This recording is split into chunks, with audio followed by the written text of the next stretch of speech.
Originally, when I started this work and mentioned to my students that we were going to be doing some type of global project with the classroom from another part of the world, they were very close-minded to the whole prospect and were very concerned about the differences that they might perceive or pick up on with children from another part of the world, and thought that that was a source for them to make fun of these children. So I knew that I was going to have to approach this project a little bit differently, and I went back to the start, to the very basics, and used the brown egg and white egg experiment with my children, where we looked at a brown egg and a white egg, and they had to examine the differences between the eggs, which of course the only thing they could see that was different was the color.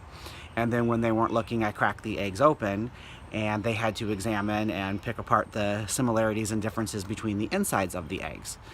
And through some guided questions and some persistence, the children ultimately realized that the difference, color, really was only as deep as the shell, and that everything on the inside was the same. And I use that as a launching point to say that people are very similar. We might look different, we might sound different, we might dress different, but we're really all the same on the inside, and therefore deserve to be treated with dignity and respect.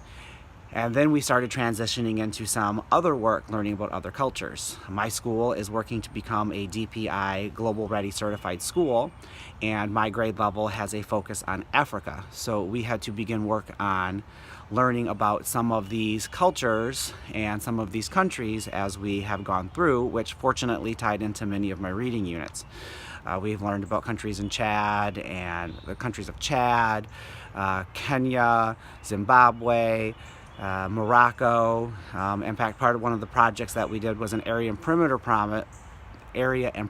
project where we looked at Moroccan rugs and how the symbolism and colors of the rugs were tied back to their culture, and how the creation of Moroccan rugs are typically done by women, and that they are able to support their families with these jobs and transform their lives.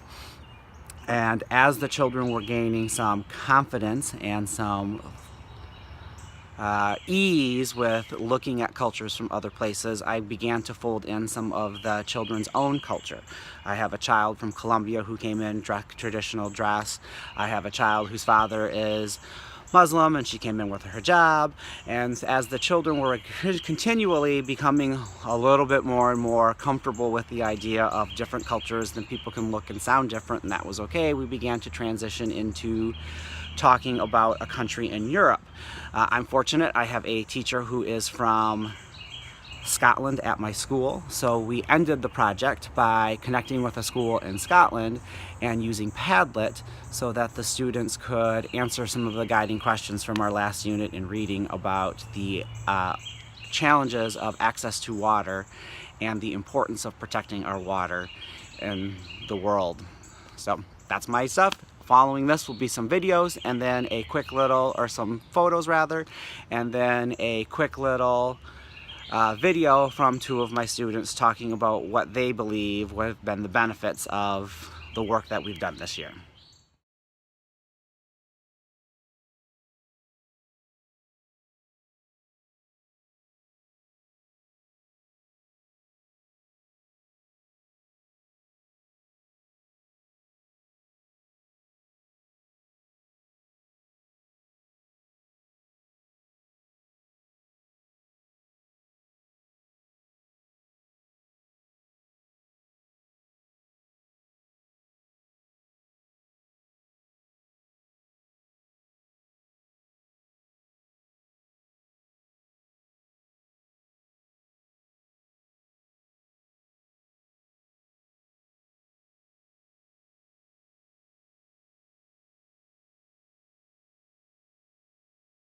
I think being a global school is important because in our classroom when we were learning about a brown and white egg, and we learned even though we're different colors in the outside, we're still the same in the inside, and that teaches us that if somebody speaks different language or is a different skin color than us, we shouldn't laugh at them because we're the same in the inside as them, and we're basically laughing at ourselves. In my class, we learned about Moroccan rugs, and it each Moroccan rug had a symbol that was like telling a story, and it also helped in math because we were doing area and perimeter at the time.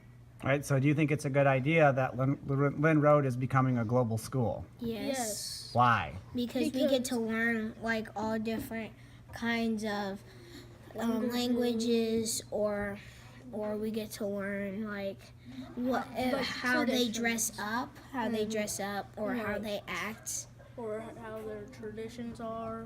or if we want to study about them, we could get a lot of information by being a global school.